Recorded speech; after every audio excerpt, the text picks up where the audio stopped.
Do you feel like over the last couple of games you're shooting it from three a little bit better? Yeah, I think we are. I think our numbers prove that out a little bit. Not great, but enough where you feel like, again, I think we're taking the shots we want to take, and so we got to continue to make them. But overall, I think we're in a pretty good spot.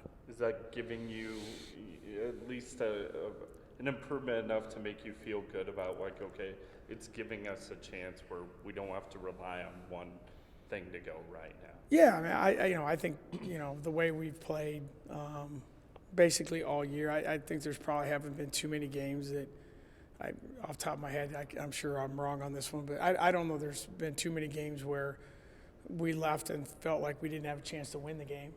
So that's a good sign. But yeah, I mean, for our team, especially the way we're constructed, the ability to space the floor becomes even more critical, and that part of that comes from being able to make the three, to make defenses honor that a little bit better. So, like I said, I think the biggest thing is shot selection is where it starts, and I haven't really had many issues with that.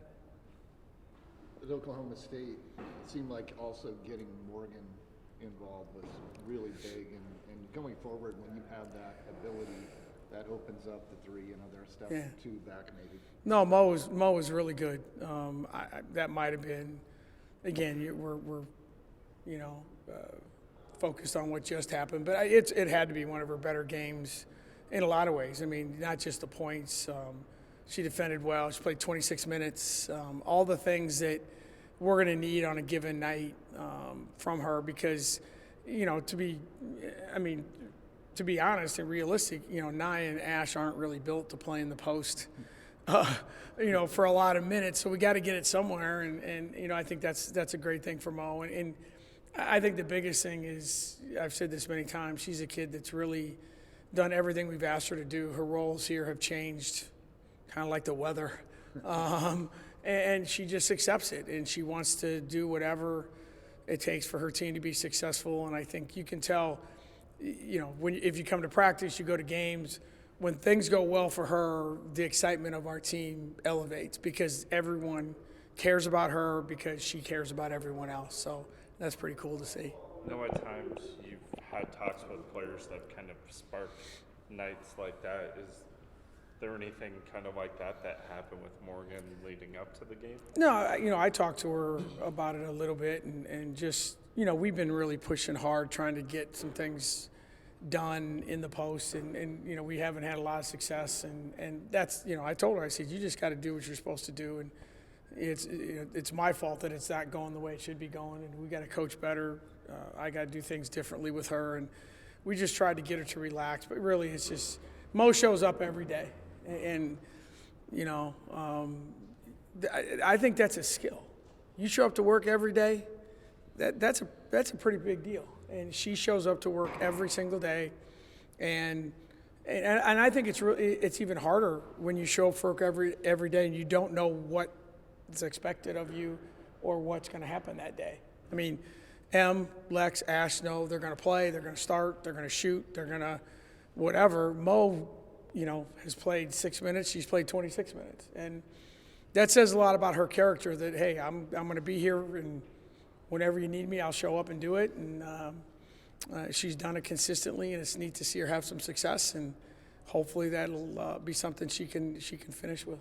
How are you guys doing health-wise? I think on the pregame show you had mentioned Maggie might be dinged up. Yeah, she just, I don't know that she's really dinged up. I think it's just an ongoing thing that she's never going to be completely healthy, and she hasn't been for a long time. And we just have to be smart about how much she practices. But really, everyone's, for this time of year, we're okay.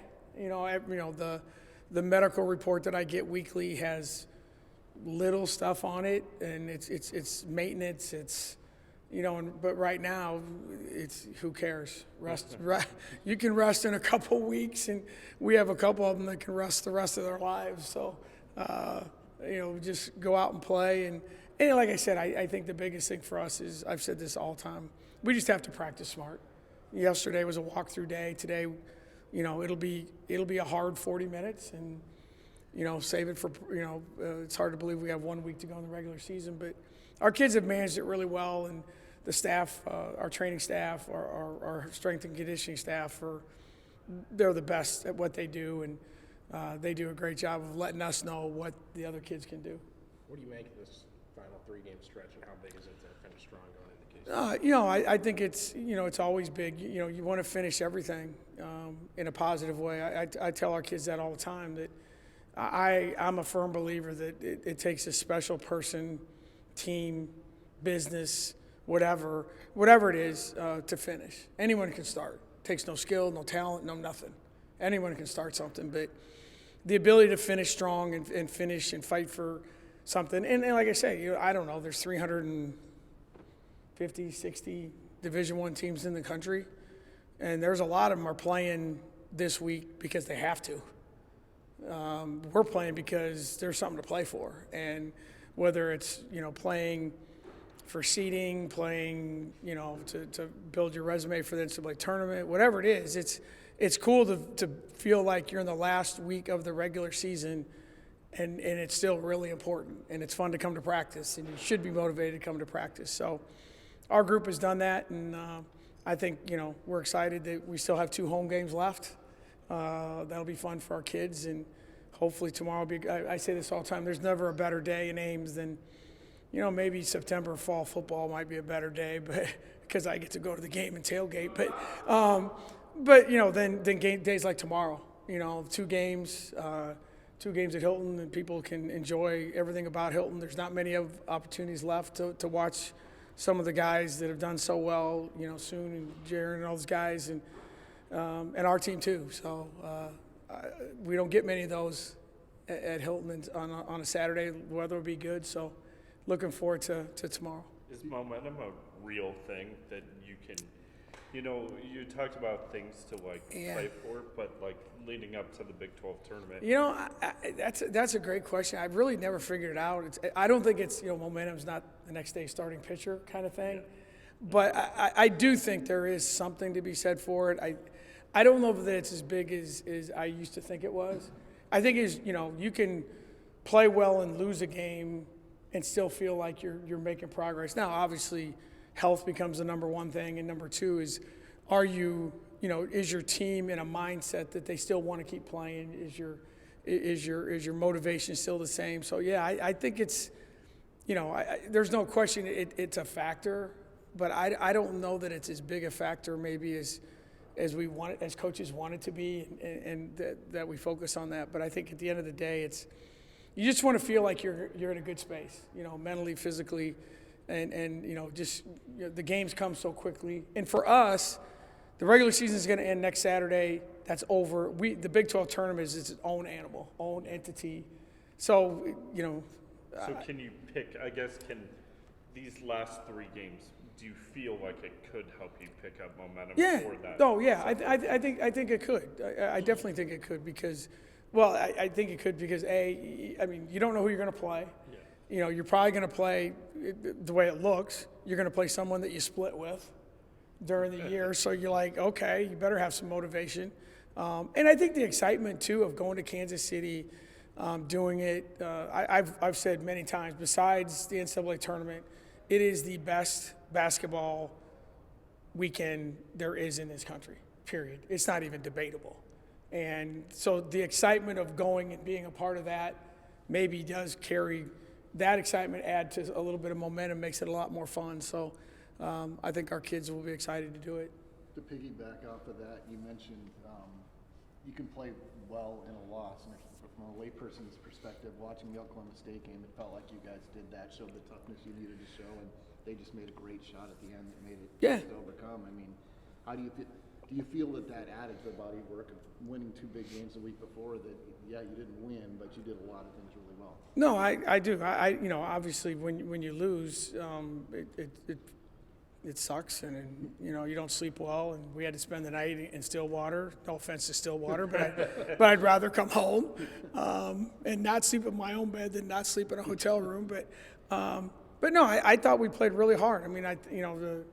We had 8 turnovers, and 5 of them were offensive fouls, so we had 3 ball handling errors. We competed against a really good team. I wish we could make a few more layups. That would help. But no, yeah, I mean, you're disappointed when you lose, but I didn't walk out of there feeling like, wow, we were just really, really bad. I think, they were better. They made some big shots at big times, and, I think that's the nature of – and I think, again, that's the nature of this time of year.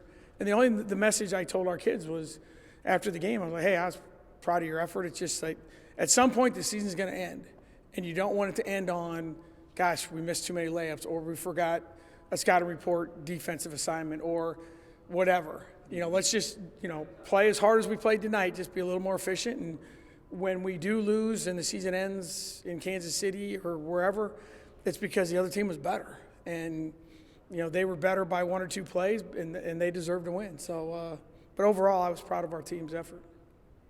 Thank you all. I appreciate